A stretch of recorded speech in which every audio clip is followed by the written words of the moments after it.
Check, check, 1, 2.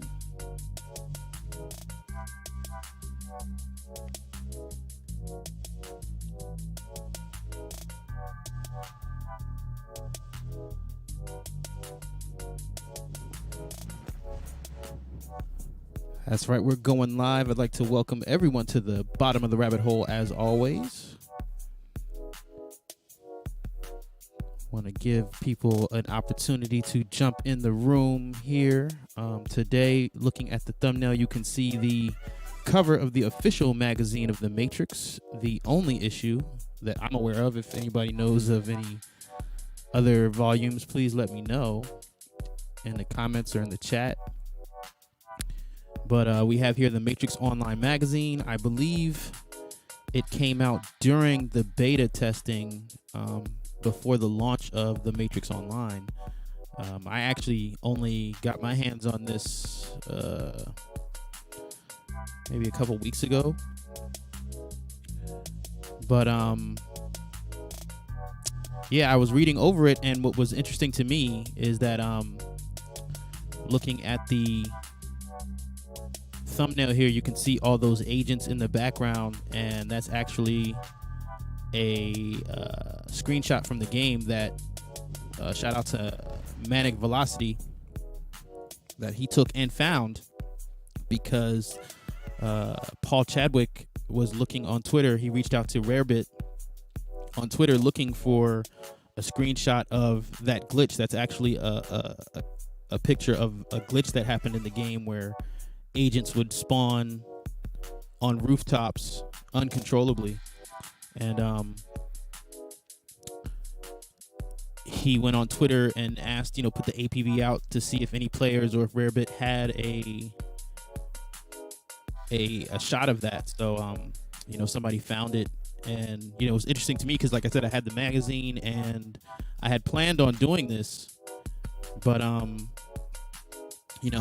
before I got a chance to do it, Paul Chadwick was looking for Matrix Online content and somebody found it. So that's how I made it in the screenshot here. But the actual magazine in the front of that is what we're going to discuss today. And I'm going to talk about, you can see on the cover there, it says there's a Paul Chadwick Q&A with the writer. And he was the lead writer appointed by the Wachowskis for the storyline of The Matrix Online. But also in this magazine, there's actually an article that he wrote. And I'm probably going to start with that just because it's, it's the summary of the Matrix Trilogy, but it's as he sees it. So I just thought it was a real interesting read because, a lot of times when I'm putting together Matrix content for this channel, because I played the Matrix Online and because I've kind of surrounded myself with other people who played the Matrix Online, oftentimes I forget that like a lot of people really don't know what happened there, and that some people will find this channel and didn't even know the game existed. And especially the point that I'm kind of driving home today, and that's that up until this point that we knew about the Matrix 4, I mean, the Matrix Online was canon because the Wachowskis appointed Paul Chadwick to continue writing the story. And we'll get into the details of that as it's worded in this article. There's some videos I have up already that explain some of the major points in storylines that happened in the Matrix Online. But, there was a lot. There was a lot there. And, yeah, so I think I'm going to go ahead and start with the Paul Chadwick article here, the one that he wrote. And the title of the article is "What is the Matrix? Before you change the future, you must understand the past," by Paul Chadwick, head writer of The Matrix Online. Introduced in the 3 groundbreaking films by the Wachowskis, The Matrix is a virtual digital world that humans experience through feeds plugged directly into their nervous systems. It's totally convincing, a shared dream. The dreamers know nothing else. Those experiencing it believe themselves to be in urban America at the turn of the 21st century. A vast megacity and an adjacent mountain range are its only parts defined in the trilogy so far. The actual date is a couple centuries later. So I'm going to stop right there because, he says here, the actual date is a couple centuries later. And, I'm assuming that this is coming from Morpheus's speech where he says that we don't know exactly what date it is, but we think it's closer to 2199. So, 1999 to 2199, I'm guessing that's the quote couple of centuries. But, like I said, it's interesting reading this because, in the Agent Smith is not the one video, I kind of go into, the prophecy. We don't really know that Morpheus really knows what he's talking about. He even admits that, this is what we think. I mean, we're not sure. But I actually recently found a nice little nugget in terms of the timeline. I'm not going to get into that in this video, but I am putting together something that's going to go more into details in terms of what time we're talking about here. I'm just going to go ahead with the rest of this article. It goes on to say, the proprietors of the Matrix are intelligent machines that have won a war with humankind. In the battle, the sky was scorched, denying them solar power. Instead, the machines, using sleeping humans, enclosed in liquid-filled pods on vast batteries to generate heat that becomes electricity. Humans to them are apparently something like slaves, farm animals, and perhaps more as well. Because humans are a cumbersome energy source, there may be another motivation to keep them alive. Entertainment, worship to their creators, a preserved life bit of programming that lingers in their operating systems. Like many things in the Matrix mythos, alternate explanations are possible. So again, this is another thing I'm going to pause right here because, in the solving the battery problem video here on the channel, I kind of start with, it's science fiction. So they leave it open, like, this isn't specifically defined. But then also in the last live stream I did where, the Wachowski chat transcripts, they also say that, the creators of the Matrix themselves say, we left things open to interpretation. So here Paul Chadwick is kind of echoing that, like, this is what it loosely is, but who knows all the different many things in the Matrix that are possible. So, they're not sticking to or committing to the whole body heat thing being the complete motivation of the Matrix, and the article goes on to say, holding jobs and raising families, the humans in the pods experience normal life in the Matrix, unaware of their real estate, but they can be awakened to the truth. Neo and Morpheus. The first film in the trilogy, The Matrix, tells the story of a young man, Neo, awakened from the illusion and brought from his pod into the real world. His summoner, Morpheus, explains the true state of affairs. A community free of humans, based in the underground city of Zion. They resist the machines and work to defeat the Matrix, which they see as slavery. These free humans can jack back into the Matrix by lurking in service tunnels under the surface world in their hovercraft.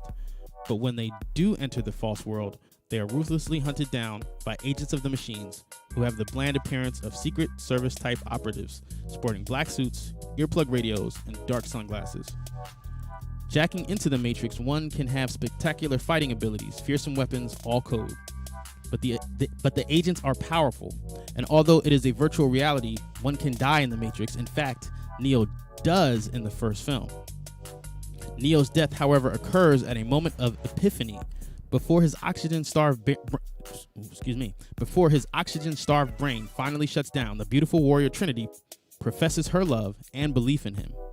It's a moving dramatization of the truth that we all can do more, be better, if someone loves and has faith in us. Neo rises again, confronts his antagonist, the astonished Agent Smith, and fulfills his destiny. Neo's resurrection is not a shock to Morpheus, who has heard a prophecy that there is a lone individual, the One, who can control the Matrix virtual reality by will alone. All along, Morpheus has believed Neo is the one, despite the skepticism of those around him. The film ends full of new possibilities. The One's powers have awakened. A war is coming. Mysteries linger. Never has a movie ached more for a sequel. And then there's like this little grid here that it's like a key of terms. It says Matrix Terminology 101. And the first thing it defines is a blue pill. So a blue pill is a human who remained jacked into the Matrix unaware that it is a facade. The next is an exile, which here is defined as a program that has fled from the source, the machine mainframe, to hide in the Matrix.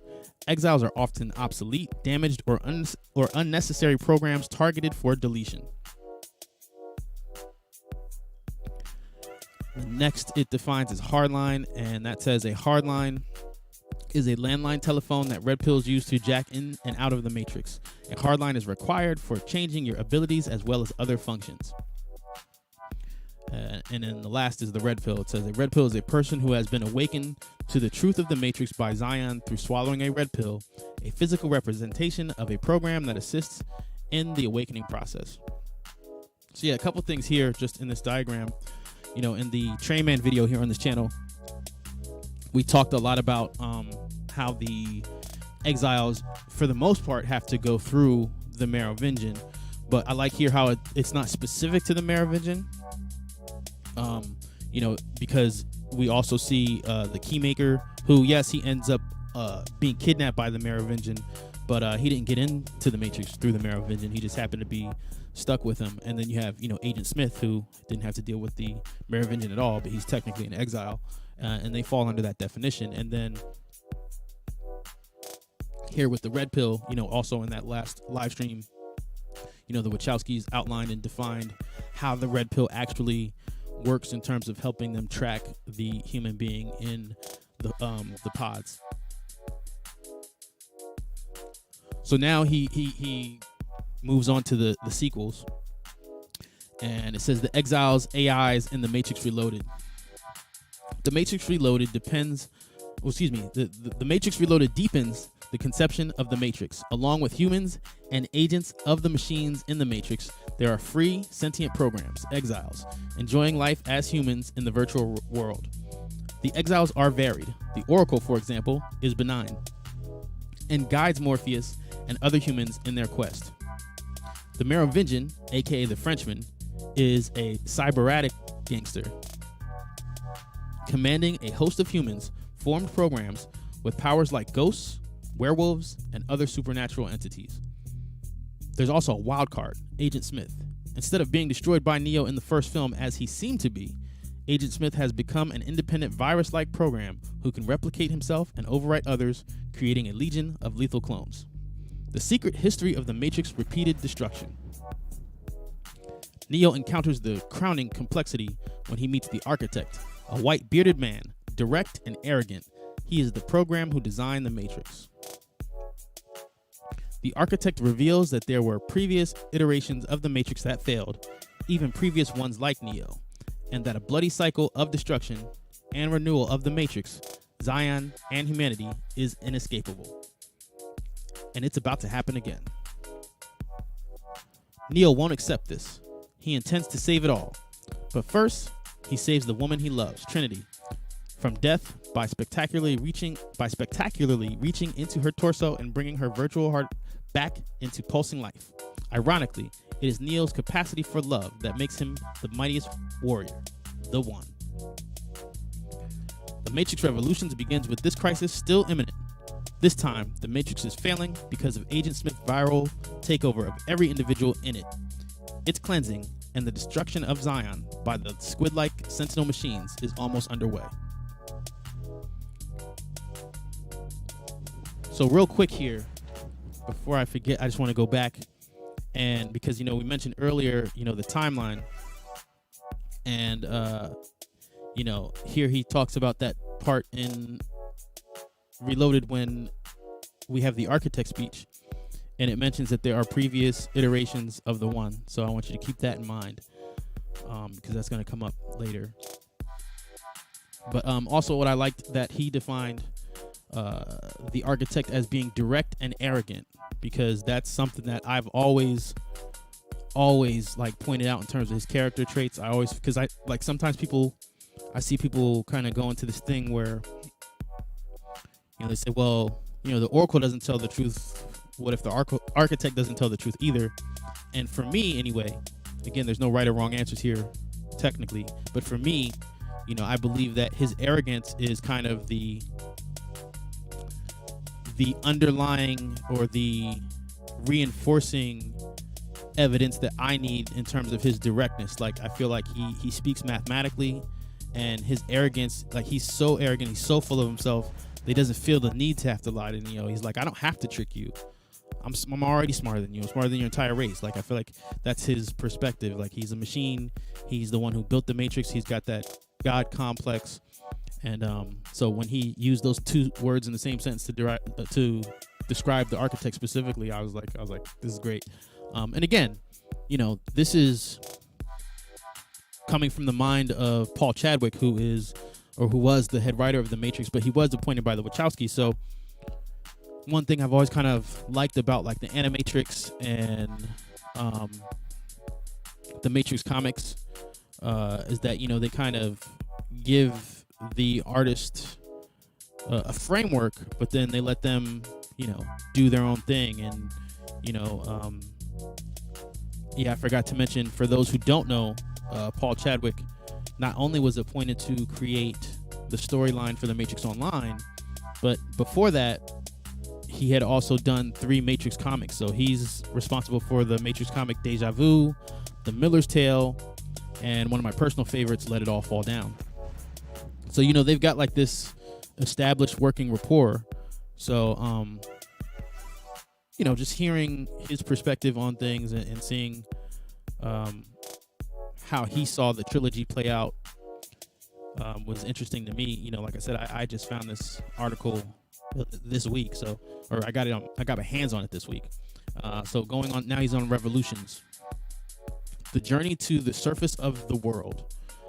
Neo does the impossible. He and Trinity break out of the underground and fly a hovercraft to the city of machines on the surface world. Blind from a fight with Agent Smith, blind from a fight with Agent Smith in the form of Bane, a human who Smith has overwritten, and grieving for Trinity, who was killed when they crash, Neo gains an audience with a godlike machine entity. There is still Zion and the rest of humanity to save. Neo proposes this. He'll defeat the fast-spreading Smith, whose cancerous growth threatens all the machines, in exchange for peace between the machines and the free humans. A deal is struck. Neo battles Agent Smith and the Matrix as Smith's viral clones look on. It's like 2 sky gods fighting to death, and some of the most surreal images ever committed to film. With an assist from the Oracle, who, with curious equanimity, allows Agent Smith to override her, succeeds in destroying his tireless foe. However, Neo apparently dies in the effort, but his sacrifice is not in vain. The Matrix is saved, Zion is saved, and so is the machine civilization. So, what was cool there for me is, like with the Oracle, like I just went over with the architect when he's describing the Oracle, that's something that we discussed in the Agent Smith is not the one video, and actually somebody recently commented on the channel asking questions about that. And the Merovingian tells us that the Oracle has to give her consent to give up the power of her eyes. So I like here that he addresses that she allows Smith to override her, because that's, I think, a very key part of that part of the story. So now we finally move on to the Truce, which is the era of the Matrix Online, and his article goes on to say, a truce is made. Free humans' red pills are even allowed to awaken the sleepers' blue pills. Although too much of this activity can threaten the Matrix, it's one of the ambiguities that the Matrix films unflinchingly allowed to stand. Another mystery, Neo's fate. He seems to have died in the battle with Smith, but the machines do not return his corpse. It's last seen carried into the distance on a floating platform, like a falling Viking warrior on a raft, drifting out to sea. Why won't they return his remains? This disturbs some people, and their actions set the story of The Matrix Online in motion. Players in The Matrix Online do not assume identities of characters from the films. Those surviving characters are in the continuing story and may be encountered in the game. You'll at least see them in the short movies, cinematics, which will be added to The Matrix Online every so often. But the ramifications of their actions will affect what you do, since all the organizations react to them. The premise of The Matrix Online is that you are recently awakened former blue pill. You're finding your feet as a red pill, jacking into the Matrix from a patched-together hovercraft. Remember, they were destroyed in the Battle of Zion in the Matrix Revolutions. That's little more than a jacking-in platform. But all of the game takes place in the Matrix itself. Apart from a white space loading program, where you choose where you'll appear in the Matrix when you jack in, which we know is the loading area, and organize your arsenal of weapons, abilities, and fighting techniques.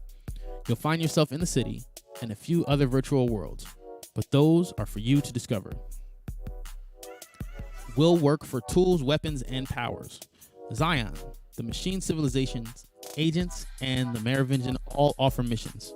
Successfully complete them and you gain abilities, guns, tools, and power.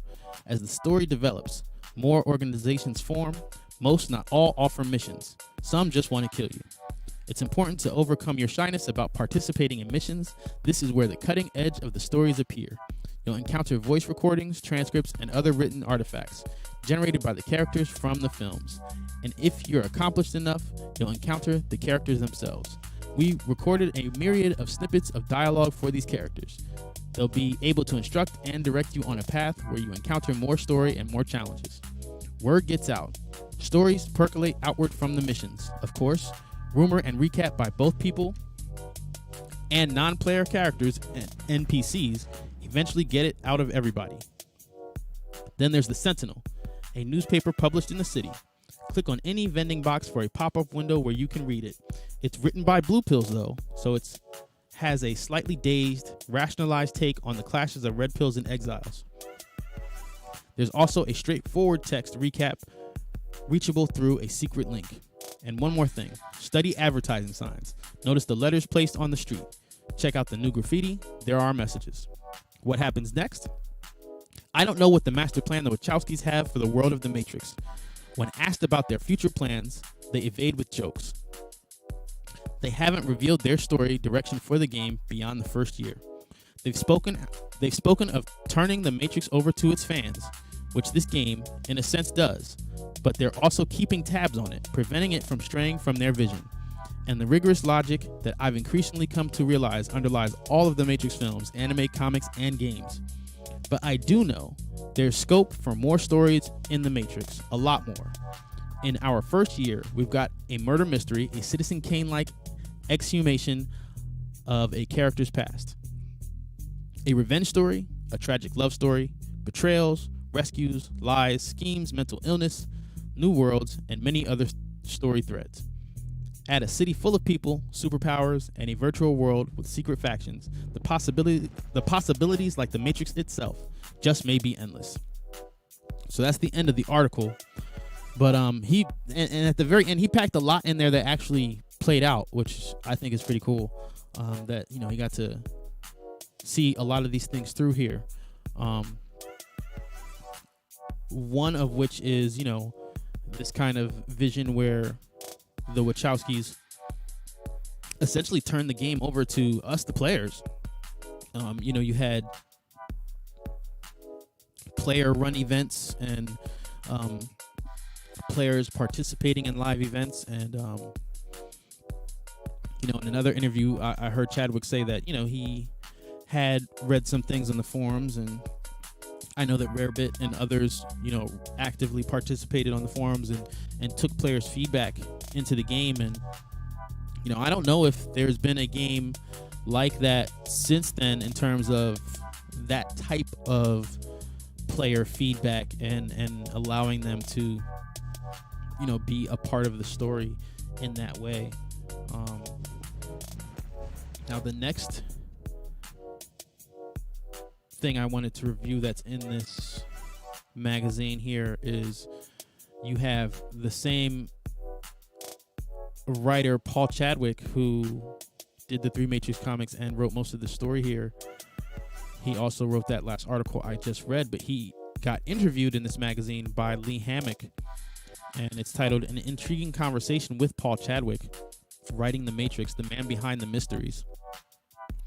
And it says, award-winning creator of the acclaimed comic book series Concrete, Paul Chadwick was handpicked by the Wachowskis to continue the story of the Matrix through the Matrix Online.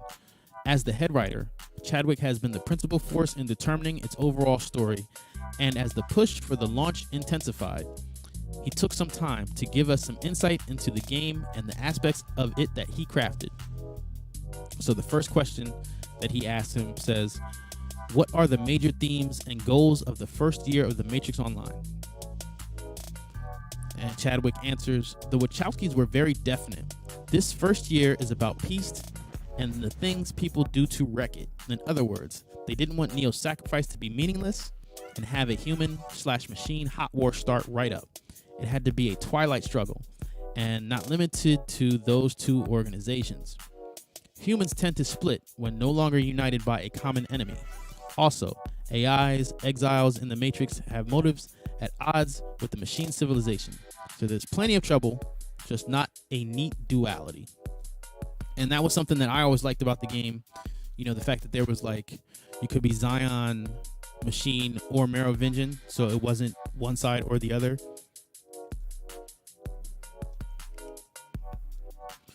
Over time, that actually, well, machines and Zion broke into sub-factions as well, but I think he gets into that later, so I'll wait. The next question here that Hammock asked Chadwick was, how will players interact with the main characters of the Matrix movies? They will do so indirectly for the most part. On missions, you'll find recordings of their voices, transcripts of recordings, and other written records. But greatly skilled players will find them on the most difficult missions and actually converse with them. We have recorded a branching tree of dialogue for some of our main characters, so you'll actually hear voices, not just read dialogue in the chat. Of course, all players can view the cinematics as they're released. They'll see what's happening to those characters that way and be able to react in their gameplay to those developments. Rarely, the major characters will be visible on the street. It will be fleeting, though occasionally spectacular. Okay, here's what I was getting ready to talk about. So the next question is, the game has 3 major factions, the Machine Civilization, the Exiles, and Zion. How are players going to interact with these groups, and what effect do these factions have on the story? So Chadwick answers, you work for them by accepting missions. That's how you gain skills, weapons, power, and level up. Each faction has a controller with a distinct personality. Some are quite sassy and arrogant, who will dole out missions. I might add that in short, there are 4, 5, or more organizations, though some aren't interested in having red pills join them. And, you know, that's what I was saying. There was a bit of foreshadowing there. You know, we start off with, as the questionnaire asked, machines, exiles, and Zion. But later on in the game, the storyline split the machines from, there's the regular machines and then the Cypherites, who followed Kryptos. And as I mentioned in the Matrix Online story video here, Kryptos was, friends with Cypher and pushed this like blue pill agenda, this we want stake, we want back in the Matrix. And then on the Zion side, you had EPNs, which stood for Eploribus Neo. It also means from the many we are one. And that was led by the Kid, who you know from the Matrix Trilogy. He was also the Kid story from the Animatrix. And, he got into the APU and opened up the gates of Zion in Revolutions. So that character had a story in the Matrix Online, and he broke off and he started a more almost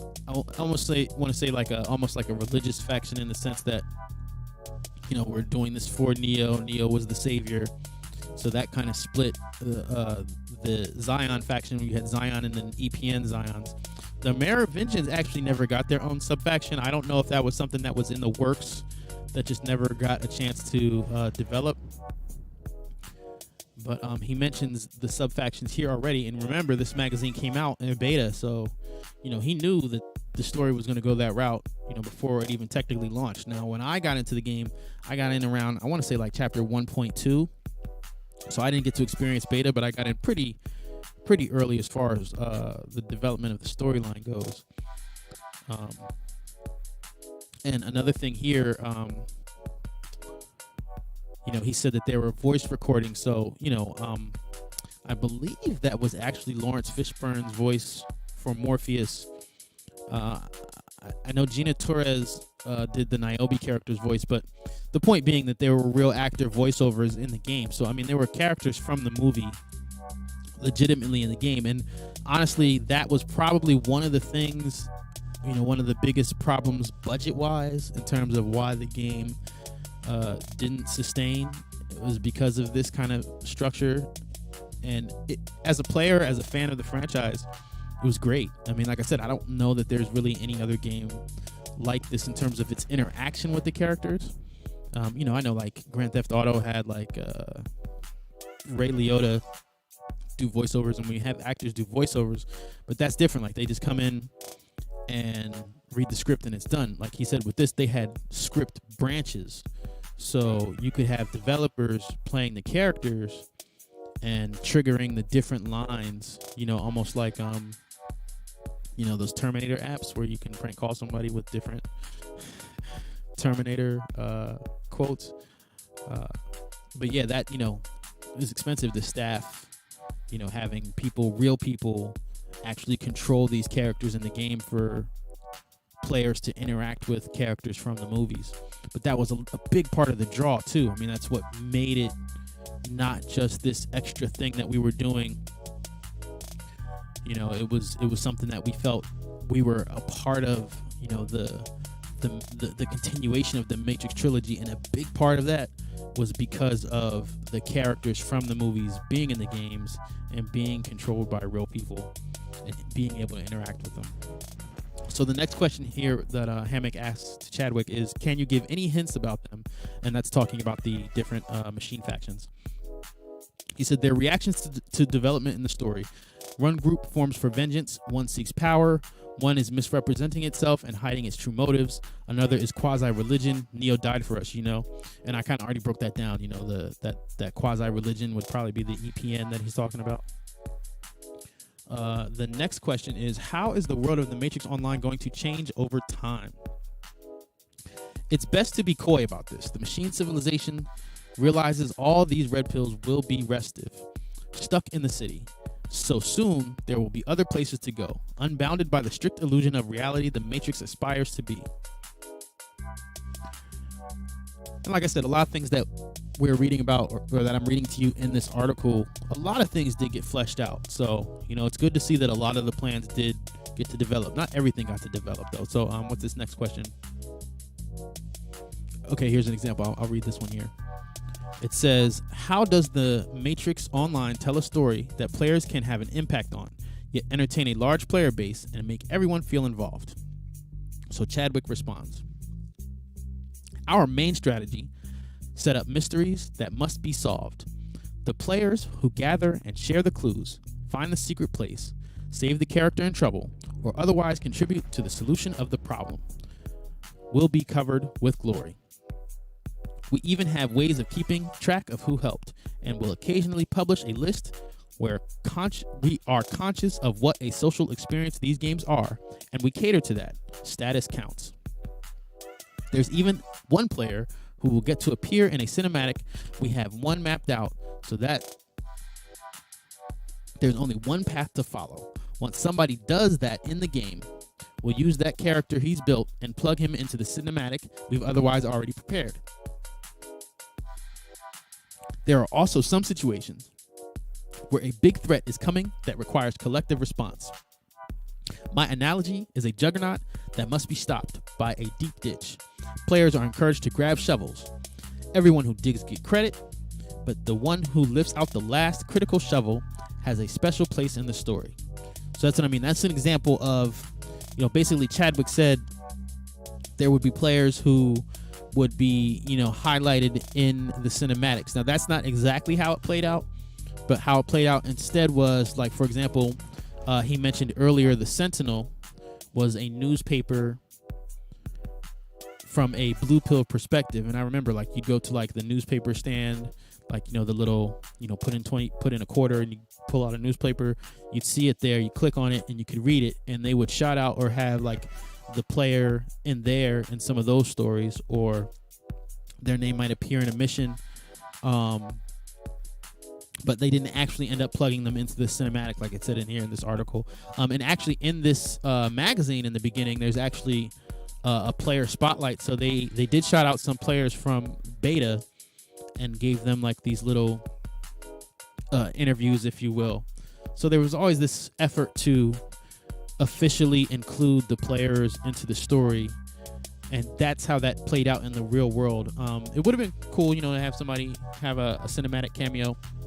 But again, for anybody who hasn't seen any of the cinematics, there is a playlist on this channel, the Matrix Online, or the Mxo 101 playlist, I believe it's called.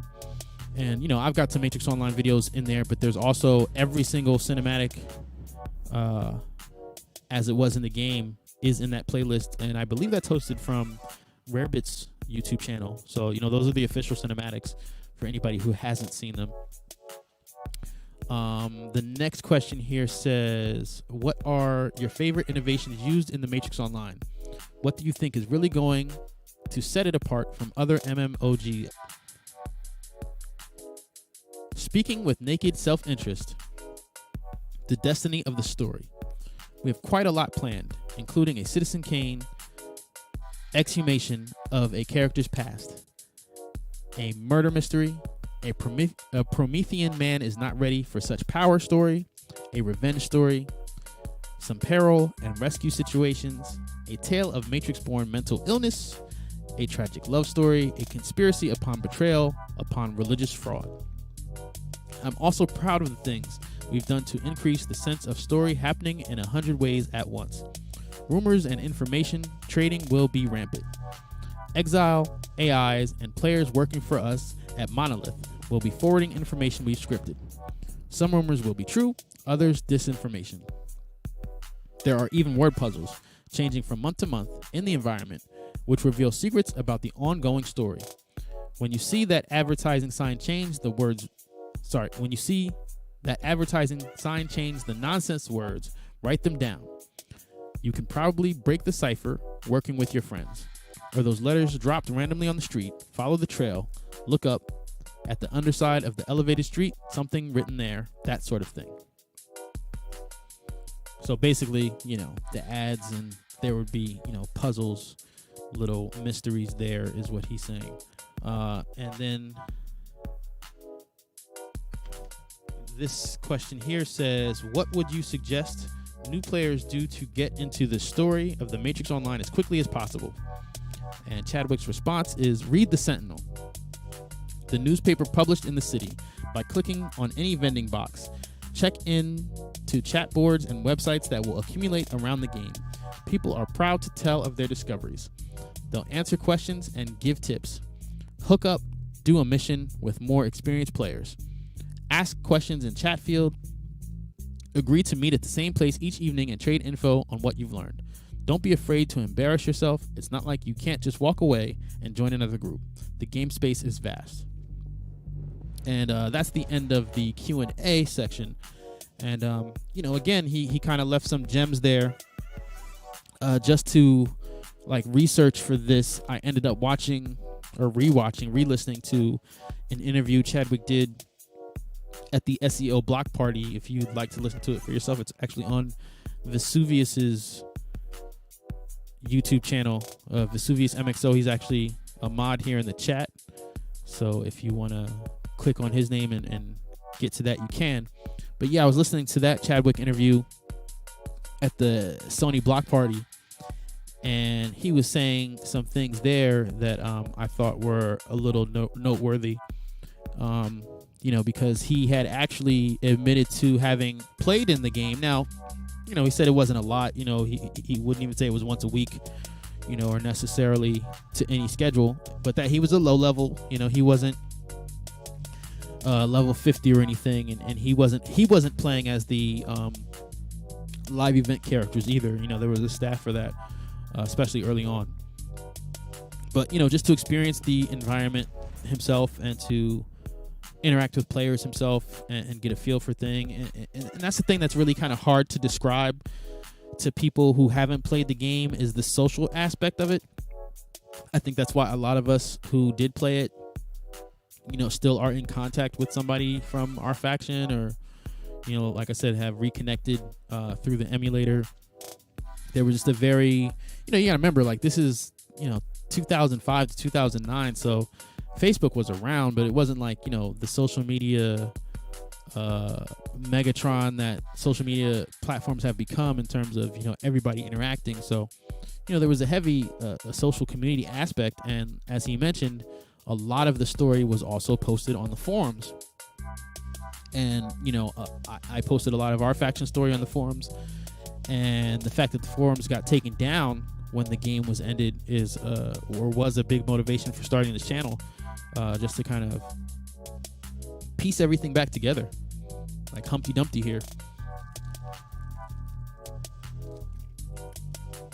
But I think the biggest nugget that I took away from that SOE Block Party interview with Paul Chadwick is, well, a couple things. One, he said that, when the game came out, you gotta remember timeline here. WoW, World of Warcraft was the big juggernaut. That was the big bully on the block in terms of online games. So, the game, did keep in mind that was their direct competition. And one thing that Chadwick said was that, or he even suggested to Warner Brothers when it was getting started, that, they should make a documentary and film everything and keep a log of everything that was going on as far as the story. So it's a shame that they didn't. But, he had the foresight to know, with him being in charge of carrying on the story, that, preserving it is important. And thankfully, we have people like Vesuvius, who has been archiving everything and working it backwards, and he's actually been a great resource for me in terms of gathering the Matrix Online story and trying to piece it back together for everybody here who didn't get to play and wants a piece of that lore. We've done our best to put it in positions where you can check it out without having played the game yourself. We've got the original Matrix 4 podcast where we discuss different parts of the storylines and how they could show up in the Matrix 4. That's again, you can check out Vesuvius Mxo. The link is on his channel, and any Matrix Online video on my channel will have a link to that. And then there also are, a couple of Matrix Online video summaries here on this channel that go over different important points of the lore that you might have missed. Now, there are some things that I haven't really discussed yet, and I've been doing a bit of research just because I want to see, make sure every stone has been unturned. You gotta remember, it was still, over 10 years ago, this stuff, so getting it all together isn't the easiest thing in the world, but, that's what we're here for. Matrix University, to soak it all up with the yellow pilled approach, doing the research and sharing it. And then the biggest thing that I think I heard Chadwick drop in that interview, the SOE Block Party interview, was he said, quote, and this is in reference to the Wachowskis and the death of Morpheus, right? He says, quote, "They didn't kill Morpheus to bring him back right away," end quote. So when I heard this just the other night, or rather, this is several hours ago, last night, and I had heard the interview before. I think I listened to it maybe like 9 months ago. I can't remember Vesuvius when he posted it, but I listened to it back then. But listening to it now, right, when I listened to it the first time, there was no announcement of the Matrix 4.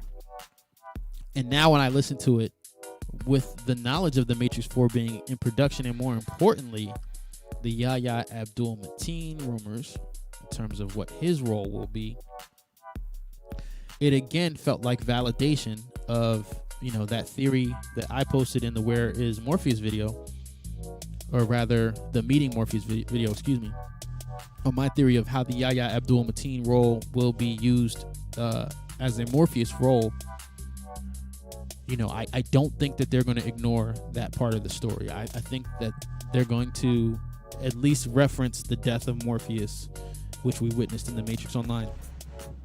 Another thing that I came across, and this wasn't specific to a Chadwick interview, but just digging through all that because he had made that statement, I wanted to go back in the game and look up some of the things that had happened with the death of Morpheus storyline.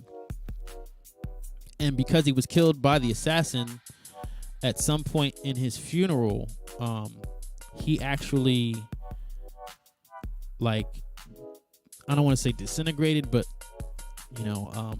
I guess transformed into a bunch of flies. Now that part I didn't remember and left out of my Meeting with Morpheus video. But when we go over how Morpheus did return already in the game, and in the Meeting with Morpheus video, how I talk about how he could be brought back. I mean, that's another aspect of that in terms of Morpheus having died in the Matrix. And again, I've talked about in other videos how Trinity also made a return in the Matrix Online. So seeing these guys come back in the movie, is not a big jump. I mean, that's what I'm saying. 2 out of 3, Trinity and Morpheus already returned in the Matrix Online. And, their returns, like you said, like Chadwick said, it wasn't right away. But the point that I'm trying to emphasize here is, again, Chadwick was appointed by the Wachowskis. Here he talks about everything, still going through their vision and getting approved or denied by them. So it's hard for me to imagine a Matrix 4 that completely ignores the Matrix Online when you have the return of these characters and the creators being aware of, the lore and the story that happened between Revolutions and where we are now. So those were just some things that, like I said, mostly some Chadwick related things that I wanted to share with you guys. Cause I feel like a lot of people, big Matrix fans don't really know who he is. And, like I said in that Matrix Online summary video, I always feel like if I mention him, I have to mention Rarebit, because when Chadwick left and was no longer the writer for the game, Rarebit picked up the slack and finished the story on his own. So, we kind of had 2 different writers, or lead writers, I should say, for the Matrix Online experience. But again, everything had to go through the Wachowskis. And if anything I want you to take away from this is that, the story that happened in the Matrix Online is considered lore, is considered canon, and it's certainly possible that the Matrix 4 could come in and erase all of that with one broad stroke, but I don't think it's going to play out like that. I'm going to knock on wood as I say that. But yeah, I knocked on that table pretty hard. But yeah, I definitely, at the very least, I would expect to see some Easter eggs. I'm not expecting the Matrix 4 to be the Matrix Online live action movie. I don't think it's going to play out like that, but I do think that there's going to be references to some stuff that happened there. So I guess at this point we can just open up the chat. If anybody in the chat has any questions or feedback or reactions to anything they just heard,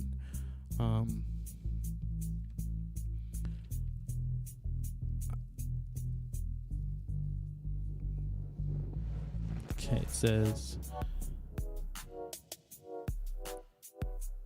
okay, V, what did you mean there? That yeah, because I don't know when you said it. He says, what lingers in their operating systems?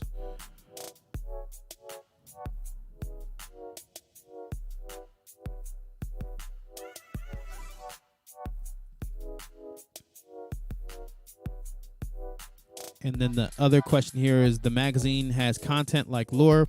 So no, I mean, the magazine came out before the game was actually launched. So that's what I was trying to describe. He said and foreshadowed some things, but the things that Paul Chadwick was talking about in the magazine, he didn't go into in detail in the magazine because he didn't want to spoil it yet. You know, this channel is nothing but spoilers, so I spoiled a lot of it here in this conversation. But in the magazine, he was talking about more of things to come. Like I said, it came out during beta in 2005, so a lot of things that he talked about there did actually end up playing out, but not everything. But most of the stuff came to light. Yeah, and Vesuvius says that it was more of a fan service for those that played the game. And like I said, I missed beta altogether. But looking back on it, it was a cool read. Like I said, and what really made it cool for me timing wise was, like I said, if you look at the thumbnail, Chadwick was reaching out to players of the game and Rarebit looking for that picture that's shown there. So I just thought it was interesting timing wise that he was looking for Matrix Online screenshots, while I was, reading all these articles and interviews that he had done.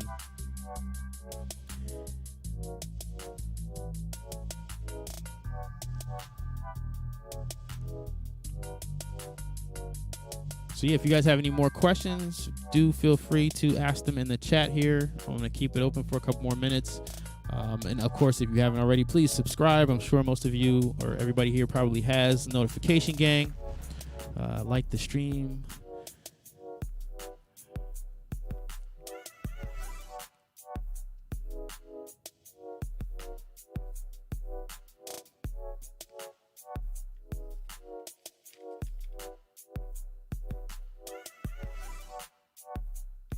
But yeah, I'm gonna I'm working on a little bit of research for that time issue I brought up. I don't want to give away too much, but I found a little nugget. Working on a different video. And I was like, well, that's interesting. But then today I found like the golden nugget. Like I was like, ooh, this is good. And like I said earlier in Chadwick's summary, he said a couple centuries, so keep that in mind. But like I said, I'm going to have that video coming out once I put everything together in terms of the timeline issues. That's right, notification gang.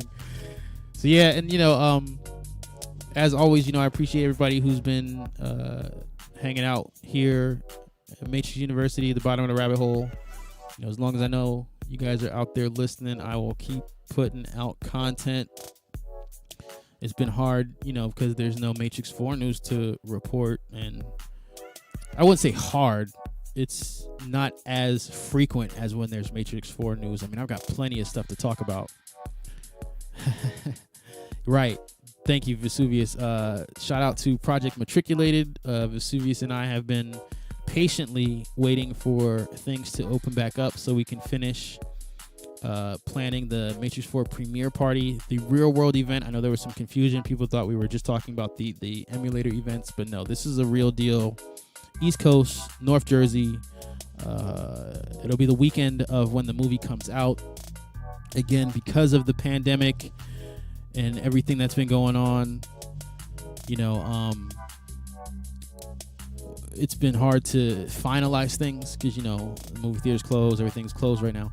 But once, we get back to the new normal, as people are calling it now, we'll finalize things. And that's why it's important to go ahead and register. We've got the link up in all the video descriptions. But yeah, you can register there for free. So that way, when we do have the final dates and all those details, we'll just shoot you an email and you'll be the first ones notified, because the space is limited. And, I want to make sure everybody here and on the emulator has an opportunity to jump in first, take care of fam first. But yeah, it's the Project Matriculated Matrix 4 premiere party. Do I think Cypher is going to return? So I did do a video on that already. And as I mentioned in the last live, Joey Pants has been starting rumors that Cypher's been alive since, the year 2000. So we know he wants to be in it, but I don't think that we're gonna see him in it. Like I said in the video, best case scenario, he'd make a cameo playing himself, the actor, inside the Matrix. I think that would actually be kind of cool. He was recently in a car accident, actually. And by accident, I mean he got hit by a car. I believe it was like a Porsche or something. He posted pictures to his Instagram, so he's fine. He's got like a big gouge on his head. I think there's some stitches, but he looks healthy. He looks like he's gonna pull through okay. He was back home with his family, so that was good to see that, you know, it wasn't, you know, a fatal accident or anything like that. He'll still have an acting career in the future. But yeah, that did happen. I didn't make a video about it because I didn't want it to be, you know, in poor taste. You know, I'm always like iffy about that kind of stuff. Like I don't like to do things just for the views. You know, like I want to, you know, keep some integrity about this thing. But yeah, that did happen. So, you know, prayers out to his recovery, and I hope him and his family are doing well during this.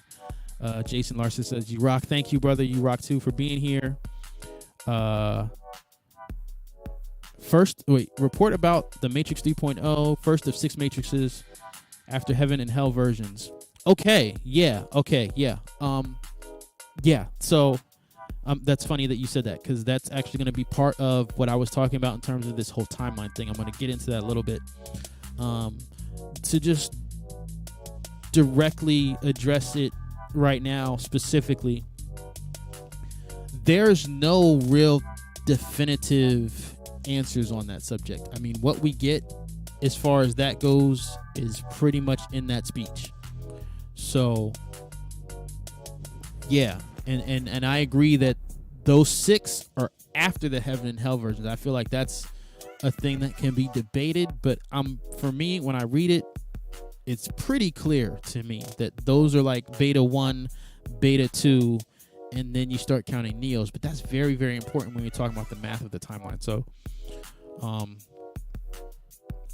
yeah, no,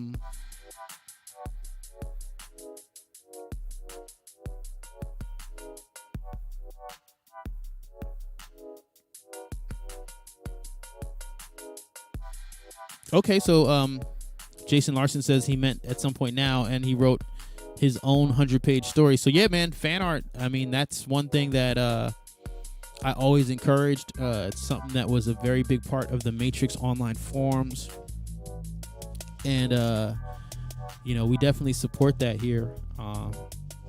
So you know, if you have it up, you know, definitely you can share the link and let others know so they can check it out.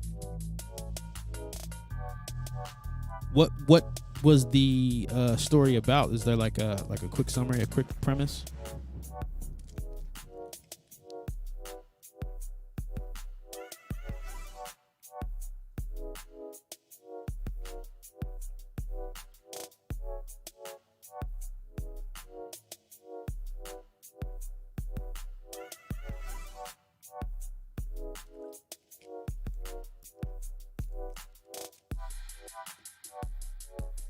Okay, it's on your old PC. Yeah. Okay, so did you do it during the time of like was this like something that was on the forums, or was this like this part of the Matrix Online, or?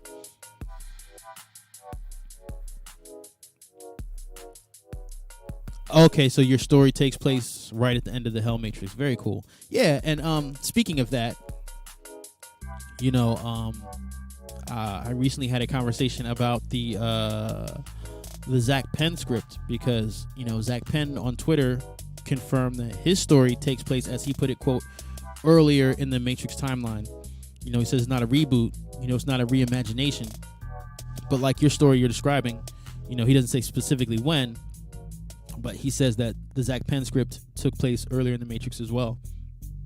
And what's interesting to me about that is that in that last live stream I did with the Wachowski chat transcript, you know, the Wachowski said that they wanted to flesh out at some point Morpheus's younger story or earlier story in the timeline. So, you know, I wonder if we're going to see that, you know, coming up. And I've said this, you know, 1,000 times, but, you know, I think the success of the Matrix 4 is going to, you know, for better or worse, is going to be what determines whether or not we get more media. You know, if the movie does well, then yeah, we might see how Star Wars universe has expanded into all these things. The Matrix media might have the opportunity to do that, but it's going to have to do well. I mean, what always kind of makes me nervous is how bad Terminator Dark Fate tanked. I get it that they're different franchises, but like they lost millions on Dark Fate, and I saw it. I didn't like it. I was not a fan of the last installment, and I like most of them. So I'm an easy sell when it comes to Terminator movies, and I was not impressed with the last one. So if the Matrix 4 does that bad, then yeah, we can't really expect to see more after that. But if it does well, if it comes out of the gate, I mean, making some serious box office numbers, especially right now with everything that's going on, yeah, I would expect to see, solo type prequel stories for Morpheus, maybe even like you're talking about hell versions of the Matrix and the Paradise version, that era of storyline. I'd love to see an open environment Matrix, like a Grand Theft environment online kind of Matrix scenario. I'd love to see the Matrix Online rebooted, but like I said, just because of the whole actor live event structure, it's kind of destined to be expensive doing it that way, and I feel like they learned that lesson already, so it'd have to be done differently. But yeah, we'll see. I mean, if it makes money, the sky's the limit.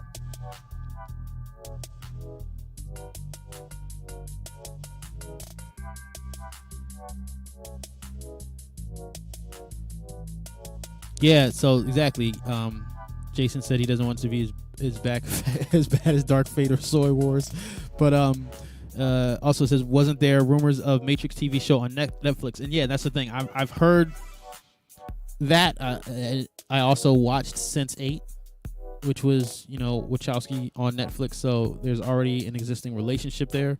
But again, I really, really, really don't think anything like that's going to happen unless money, like good numbers, are hit with the premiere of the Matrix 4. And the buzz is real. I mean, it kind of slowed down online just because of the pandemic and everything had to get shut down and slowed down, unfortunately. But up to that point, when they were filming in San Francisco and when they first went out to Germany, I'm telling you, like, the hype was real. So a lot of people are talking about it. I know a lot of it was with relation to the John Wick crossover theories, but as I posted on a video here on this channel, all that was,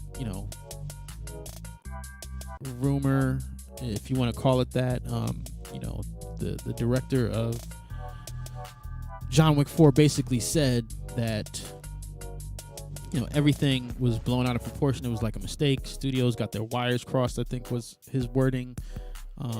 So I don't know the details of it, but listening to him, not just reading the article, because that's what was disappointing about how this story was being reported. Like, I knew something wasn't right from the door when they said that they were coming out on the same day, but I just assumed that it was Warner Brother playing release date games because they've had a history of doing that, right? But it turns out that it was just kind of a mistake that no one's really taking credit for, and the internet media just ran with it, and up until recently, no one bothered to correct it. But yeah, from the words of the director, I believe his exact words was that was a FUBAR moment, meaning effed up beyond all recognition. So they weren't ever scheduled to share the same day, and he's still writing the script for John Wick 4 right now. But all that to say, I wish Keanu the best of success, and now that they aren't coming out on the same day, he's got every chance of hitting a home run with the Matrix 4 first, because people are still going to be waiting and itching for John Wick 4. And that was the goal, I believe, of Warner, was to maximize the Keanu-sance, to maximize Keanu being on top of his stardom and his movie-making career. And, in fairness, The Matrix was a big part of that. Like, in the critics video I posted, what's really the audio of the critic commentary, the critics that were appointed by the Wachowskis to, be honest. And I feel like they were honest about their criticism of the Matrix, the original Matrix, and I didn't agree with everything they said, but like I said, I respected their honesty. And one of the things they said was, Keanu was not fully taken seriously by everyone in Hollywood at that point. I talked before about the other actors who were offered the role before him, and it definitely took his career to another level. I think when you consider his Johnny Mnemonic role, he was the perfect fit. He played it well. I think he played the part the way it needed to be played. But yeah, in fairness to Warner, taking advantage of his success now, they did help create him being at the point where he is now, by putting out The Matrix. So all is fair. But with that said, yeah, with as well as the John Wick franchise is doing, I think they're in good position. I do think it is important that the success of The Matrix, that they come out before John Wick 4, but that is the plan. In fact, John Wick 4 was pushed back a whole year due to the pandemic, and due to the fact that the script isn't even finished yet, and due to the fact that Keanu has to finish The Matrix 4 before he can even start John Wick 4. So that's a big part of the timetable there. And I suspected that all along, but I was waiting for somebody to officially lay it out, and Chad Stahelski did that a couple weeks. I think it's been like 2 weeks since that story came out, and so yeah, now we know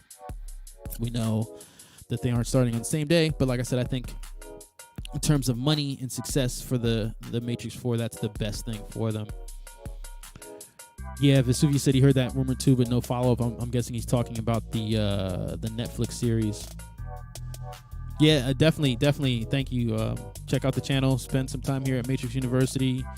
Take the yellow pill. Do not hesitate to do your own research, and please do subscribe if you haven't already.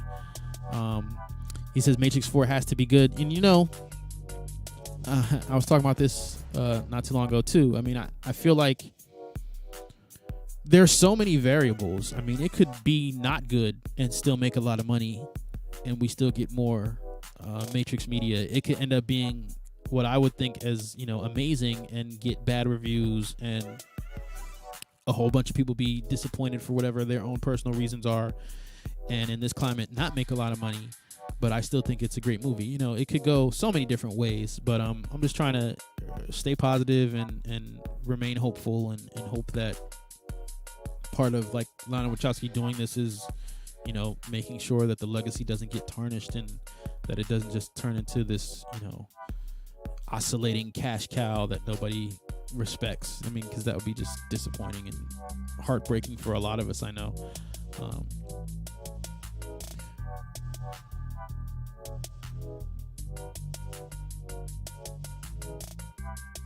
Yeah, he said, not gonna lie, I kind of wanted to see Will Smith Matrix, but Keanu killed it. Yeah, I mean, I do like Will Smith as an actor. One thing I saw, I think in his story time, I think he said if he was gonna play Neo, because like I watched that deep fake where he's Neo, which like is really, really funny looking, but it's cool. But yeah, I believe Will Smith said if he was to play Neo, I believe like Val Kilmer would have played Will Smith. Val Kilmer would have played Morpheus, and that would don't get me wrong, there are things that I like Val Kilmer in, but not having Lawrence Fishburne as Morpheus, that would have been wrong. Having Val Kilmer as having Val Kilmer as Morpheus, I don't think that would have been a good fit. I think that would have changed the movie a lot.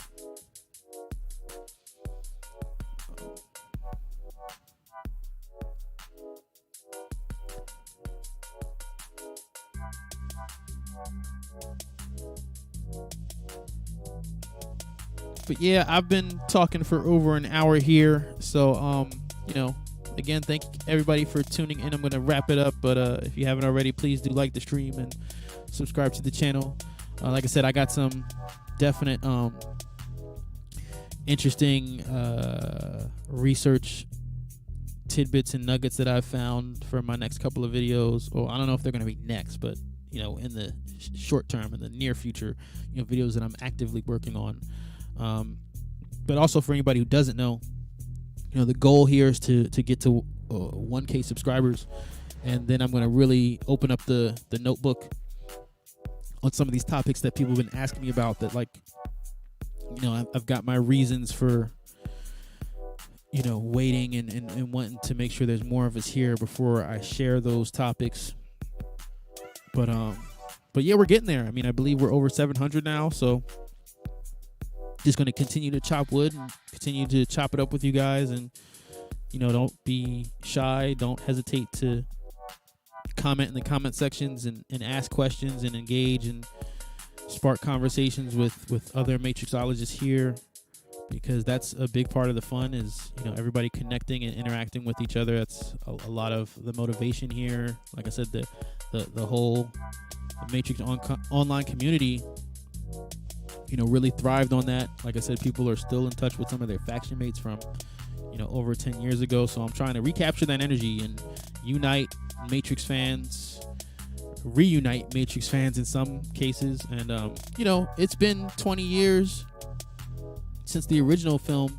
And, someone made a good point to me, like Star Wars, Star Trek, like those fan bases, like they had like, a 30-year head start, right? Like, those franchises have been around since before I was born.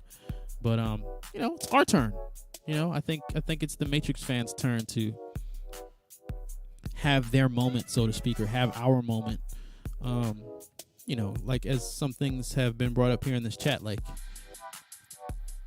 I feel like those franchises have made some questionable decisions, and not everybody liked Reloaded or Revolutions, which is also fair, but for those of us who did, I think this is, this Matrix 4 project is a gift, because we didn't think it was going to ever happen.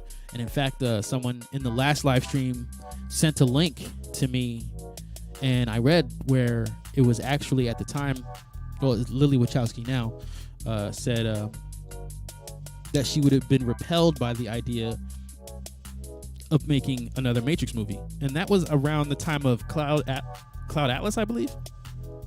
It was either Cloud Atlas or Jupiter Ascending.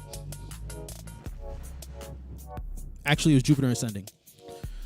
So, looking at it now, in fairness, Lily's not a part of the project. Lily was like, I don't want to deal with, that kind of subtext, and I want to work on my own thing. And so, Lana's doing it solo, but at least we're still getting some more Matrix. And some more Matrix with the Wachowski flavor and signature on it. So I'm excited. I can't wait for the world to get off of punishment and open back up so that we can, again, finish planning our Matrix 4 premiere party, Project Matriculated. Of course, I will be keeping everybody up to date on that. You can follow me. Thank you, Vesuvius. You can follow me on Twitter. And NeoMatrixology is, YouTube, Twitter, and Instagram. So, you can follow up. And like I said, do not hesitate to ask questions, engage, share your Matrix fandom with others, share these videos, and take the yellow pill. Peace.